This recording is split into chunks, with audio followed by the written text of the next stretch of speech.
formal na pinasinayaan ng MMDA ang tatlo nitong bago at modernong pumping station sa Maynila.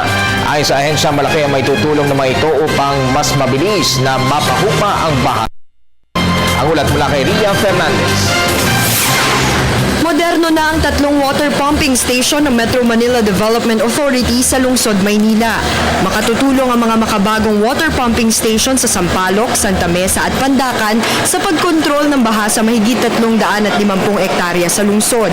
Mas malakas na raw kasi ang motor ng mga ito na pinapatakbo ng kuryente. Kung dati 3 cubic meters lamang ang naihigop at naibabalik na tubig baha sa ilog Pasig ng mga lumang makinarya, ngayon ay 4 to 5 cubic meters na. Sakali namang mawala ng kuryente, may nakahandang 2 generator ang bawat istasyon para hindi maantala ang serbisyo. Maliban sa makatutulong din sa paglinis ng tubig ang mga ito. Panawagan lamang ni MMDA Chairman Francis Tolentino sa publiko na huwag magtapon ng basura sa mga daan ng tubig at sa ilog. Bukod sa tatlong ito, may 4 pang water pumping station ang i-upgrade ng MMDA sa Metro Manila. Ayon kay Tolentino, inaasahan nilang matatapos ang pagsasaayos ng mga ito pagsapit ng Mayo ngayong taon.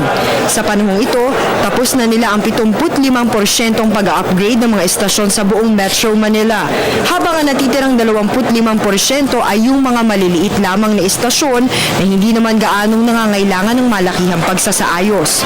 Sa datos ng kasalukuyang 54 na water pumping station na ang gumagana sa National Capital Region. Para sa Telebisyon ng Bayan, Ria Fernandez.